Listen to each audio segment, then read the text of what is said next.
Hai jara jirtu hordoftoota YouTube channel kiyya akkam jirtu nagaa keessanii an baay'ee nagaa koo galata waaqaatu jechuudha. Haraga jala bultii ayyaanaa jalqabne jirra jechuudha. Nyaatu dhuguudhaani barri haaraani hiika isaanii beeku. Baratu jijjiirame baratu lakkoofsa isa duraa irraa gara lakkoofsa kan biraatti jijjiirame beeka malee garuu baay'ee waani hiika jijjiirraa bara hin beeku garuu kanas ta'e sana sababa beeffachuudhaan nyaachuu dhuguu eegallee jira. Kottaati foon diimaa nyaannaa. Foon diimaa nyaachuudhaan beekama jechuudha. Aadaa Oromoo keessatti diimina nyaachuudhaan beekama ka Oromoon murachuudhaan beekama. Ani garuu baay'ee beekaniis akkatti muratan kana hin beeku. Yeroo darbeeyyuu jiraatu naa kukkutaa ture nan bara malee baruun dirqama qaba. Na kota waliin nyaanna siniin jedha. Achumaanis ayyaana waliin kabajnaa baga ittiin isin gahee baga jijjiirraa baraatiin isin gahee isiniin jedha. Harka koo garuu akka of hin kunne sirumaan hin beeku foon akkatti kutan akkatti muratanii diimina nyaatan argitanii. Salphina dhugaa waaqa guri natti kolfiinaa garuu akkuma ta'etti kukkutee nyaachuun qaba. Maqaa abbaa kan ilmaa kana furu qulqulluutiin eebbifamaadha. Nyaatanii dhuguudha. Maaliif beektu kan hin nyaachuu jalqabe too jiraan dhufi niitiin of galteedhaan irsi koo nagate jetteedhaan. Ageessanitti mammaaksa Oromoo niitiin of galtee irsi koo nagate jetteedhaan. Kanaafuu jiraan yoo ta'e yoo kana fiduyyuu nyaateera warra dhiiraa faana waan ta'eef warra dhiiraa faana nyaateetu fidee amma inni deebi'ee dhufutti immoo eeguu hin dandeenye waan ta'eef akkasumatti yeroo ilaalu akka dubartii ulfa na kajeelsisee jechuudha. Kanaafuu irraancha machamaa dhan jalqabe si fuulduratti. Haa tokko tuan singusheellee nutti tola. Yaa muratanii nyaatuudha aadaa keenya waan ta'eef. Ayyaanni kanumaan beekama nyaataaf dhugaatiidha. Ayyaanoliin isa jijjiirraa kana baraa kanaan hiika isaa hin beeku. Ayyaanni inni kaan garuu hiika mataa isaa qaba. Gannaan hiika mataa isaa qaba. Maaliif akka kabajamu qaba. Faasigaan maaliif akka kabajamu qaba. Hiika mataa isaa'u.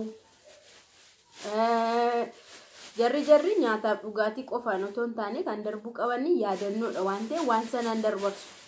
Kana garuu an hin beeku waan ta'eef huma nyaadhaa jechuudha. Foon diimaa nyaachuu duraan hin jaalladhu. Yoo manbare gawaqa yoo manbare dubartiin garuu foon diimaa nyaattu taanaan tiruu nyaattu taanaan waagaan qabdu. Gatiin qabduun siniin jedha. Maaliif beektan dubartiin baay'ee miidhamtuudha waan ta'eef wanta ishee ijaaru wanta qaama ishee ijaaru nyaachuu qabdi.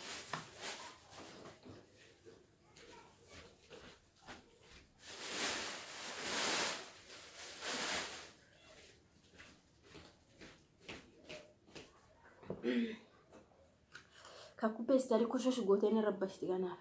Kotu kaku hodhu foon.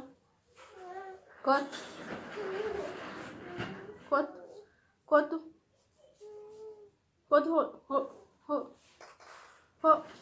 Asal sik ho.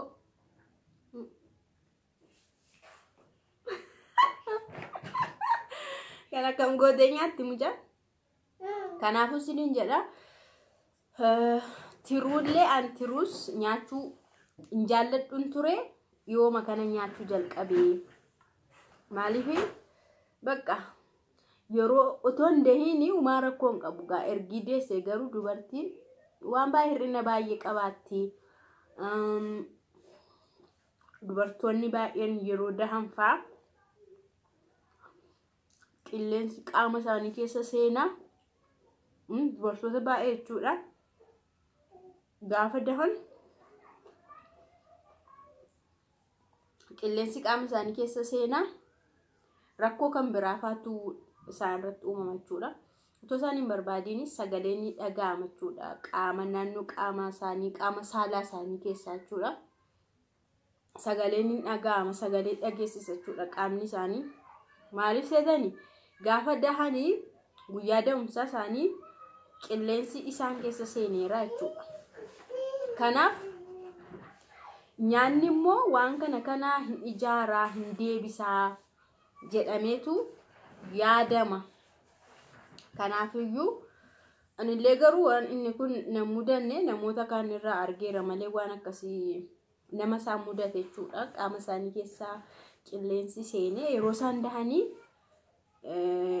otoo isaan hin beekiin utuma taa'anii yookaan utuma deemanii qaamni isaanii sagalee dhageessisa. Sagalee qilleensi isaan keessa seene suni sagalee dhageessisa.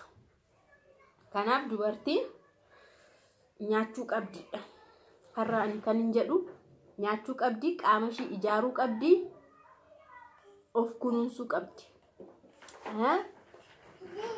Ani dura waan akkasii kana nyaachuu badaasaa badaa hin jaalladhu, dhugaa hin jedha. Garuu bojiraa burqaan na barsiisee akka nyaadhu, tiruullee akka nyaadhu. Tiruun baay'ee gaariidha dubartiidhaaf. Foon garuu beekeen kukkutadhu siniin jedheera sheemii muudina irratti hin qabatina dhuga. Beekeen muru siniin jedheera akkuma ta'etti mummurachaara sheemiidha. Muudii garuu namatti hin qabsiisina. Nyaachuu qabichaa naa eeyyamas. Nyaachuu qabdu. Furdinni qaamaa yoo dhabame illee nageenyi keessaa guutuu ta'uu qabachuudha. Nama nyaata garuu furdachaa hin jiru waan hin hoosisuuf natti fakkaata. Nyaata garuu furdinni xabbin jedhu mul'atu jaa. Hoosisuudha natti fakkaata. Mee yeroo kakuun harma ibsu immoo laalla. Kanaaf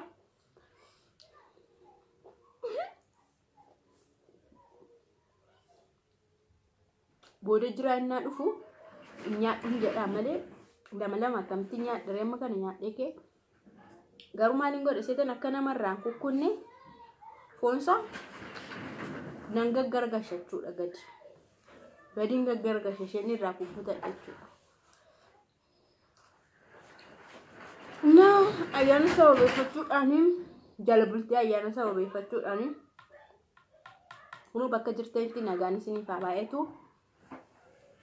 Nyaata aadaa Oromoon kanaan beekama foon diimaa yookaan birindoo fa'aa jedhama. Birindoo iddootti jedhamu jira. Diimina murachuu, birindoo murachuu jedhama.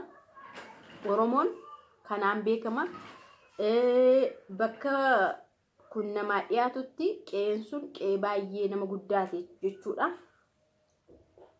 Diimini namaa dhiyaate birindoo muranne mana abbaa biluuti jedhameera taanaan. Qe'een isaanii baay'ee nama guddaadha jechuudha. Kanaaf ijoollee keenya galtanii nama waan barbaadanii argattan waan isiniif haa godhuun jedha hawwii kooti. Bakka akkasiin waan baay'ee yaaddan nan beeka ofirraa kaasee jechuudha. Galtanii dhugaa waaqayyoo bichaan sinaa gargaaru nagaadhaan galaa. Waan yaaddan waaqayyoo isiniif haa kennu. Waan barbaadan waan ikoo isiniif haa kennu. Inni ana gargaare isin haa gargaaru. Inni mana sanaa biyya sanaa na fidee fatana godhe isiniinis isin gargaara. Abdii kooti isiniin jedha. Baga ittiin sin gahee baay'een sin jaalladha isiniin kabajaa. Viidiyoon koo har'aa kana fakkaata. Birindoo murachuudhaan diimina murachuudhaan jechuudha daawwattoota kiyya baay'ee sin kabajaa. Viidiyoo kiyya aga dhumaa naa daawwadhaa isiniin jedha.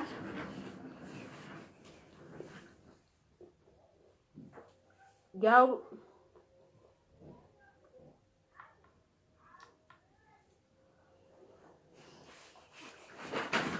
kakuna laalti naasofti kakuna bukkeedha.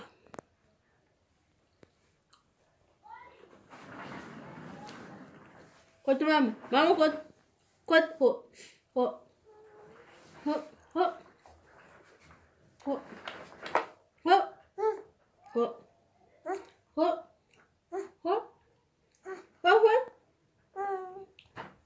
Beg delan didde. Waka beg din didde. Didde.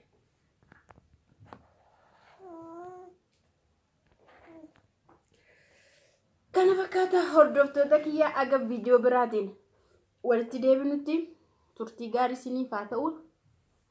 Nagaan Waaqayyo isiniif haa baay'atu. Ciao ciao bye bye.